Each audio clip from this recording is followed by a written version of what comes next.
Aujourd'hui, nous allons voir ensemble comment utiliser 3 IA différentes pour nous faciliter la tâche en post-production sur n'importe quel logiciel de montage.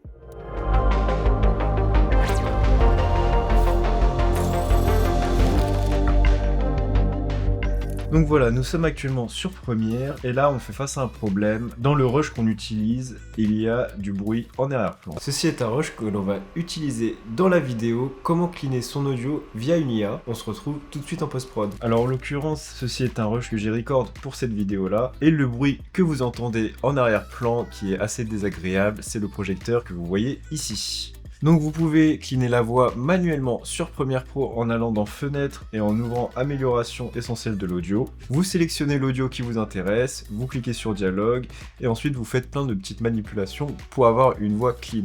Mais nous, c'est pas ce qui nous intéresse. Nous, on veut cleaner cet audio en même pas 2 minutes. Pour ce faire, il vous suffit simplement de mettre un point in au début de la vidéo en appuyant par défaut sur la touche I. Et ensuite, vous allez à la fin de votre vidéo, vous reculez d'une image et vous appuyez sur O par défaut pour mettre le point de sortie. Une fois que c'est fait, vous allez dans Fichier, Exportation, Média, dans le format de la vidéo, vous sélectionnez tout simplement Waveform Audio, vous sélectionnez l'emplacement de votre export, vous faites exporter. Une fois que c'est fait, vous ouvrez Google, vous entrez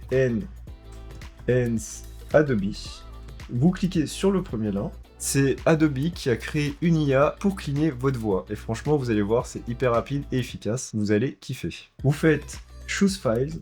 Vous sélectionnez l'emplacement où vous avez exporté votre fichier audio. Vous faites entrer. Et là, vous n'avez plus qu'à attendre que l'IA génère votre nouveau fichier audio sans bruit. Vous allez voir, c'est plutôt impressionnant. Une fois que vous avez téléchargé votre nouvel audio, vous n'avez plus qu'à l'importer sur Premiere. Vous n'avez plus qu'à le drag and drop sur votre timeline juste en dessous de l'audio du rush. Vous masquez l'audio d'origine en faisant clic droit, vous cliquez sur activer et vous n'avez plus qu'à mettre play pour voir le résultat. Eh bien bonjour à toutes et à tous, ceci est un rush que l'on va utiliser dans la vidéo, comment cleaner son audio via une IA. Donc voilà, en seulement quelques clics et quelques minutes, vous avez réussi à cleaner votre audio. Franchement, je trouve le résultat assez satisfaisant. Donc voilà, on se retrouve encore une fois sur Premiere et là, nous avons une petite contrainte. On a une vidéo en 16/9 et on aimerait basculer cette vidéo en 9/16, mais sans cropper dans l'image. Donc vous voyez, si je change juste les paramètres de la séquence en 9/16 et que je mets la vidéo plein cadre, nous avons la moitié du troupeau qui est coupé. Nous, c'est pas ce qui nous intéresse. Nous, c'est vraiment d'avoir cette même vidéo horizontale en format vertical. Alors attention, cette méthode est applicable que pour les plans fixes. Et quand je dis plan fixe, c'est qu'il n'y a aucun mouvement. Vous allez sur votre timeline en 16/9. On va cliquer sur ce petit bouton-là, exporter, capture. PSD. En cliquant sur ce bouton-là, vous allez générer un fichier PNG. Donc vous choisissez bien l'emplacement de votre export en faisant parcourir. Une fois que c'est fait, vous cliquez sur OK.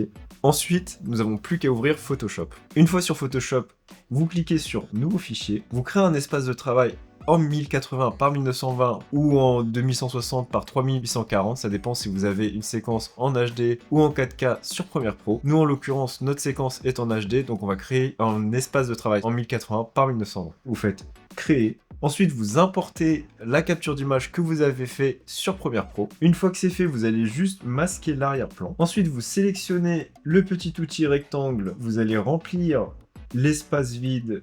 Vous faites ensuite clic droit et vous allez cliquez sur remplissage génératif. Vous cliquez sur générer. Voilà, donc en fait là il nous a carrément recréé un ciel en s'inspirant de la photo de base. Ensuite vous faites la même chose pour l'espace vide du bas. Vous allez ici dans l'onglet calque, vous masquez la photo que vous avez générée sur Premiere, comme ceci. Vous vérifiez bien qu'il n'y ait aucun fond entre le haut et le bas. Ensuite vous allez dans fichier, exportation. Exportation rapide au format PNG. Une fois que c'est fait, vous retournez sur Premiere, vous importez le haut et le bas de votre image que vous avez générée sur Photoshop. Vous pouvez dupliquer votre timeline pour garder la 16/9 bien évidemment. 16/9, dupliquer, 9/16. Vous faites double clic dessus, vous allez dans séquence, réglage de la séquence juste ici, vous mettez 1080 par 1920, oui. Ensuite vous faites un clic droit sur le rush sur votre timeline et vous faites définir sur la taille de l'image.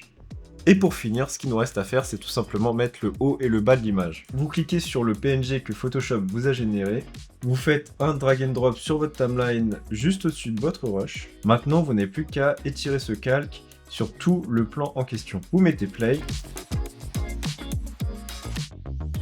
Maintenant, vous savez comment passer d'un format 16 neuvième à un format 9 16e sans rogner dans votre image. Franchement, ça m'a pris que quelques minutes et le résultat est assez bluffant. Maintenant, vous savez comment utiliser des IA pour vous simplifier la vie en post-production. J'espère que cette vidéo vous aura plu. N'hésitez pas à vous abonner, à laisser un like ou un commentaire sous cette vidéo, ça me ferait très plaisir. Sur ce, je vous dis à une prochaine pour de nouvelles vidéos.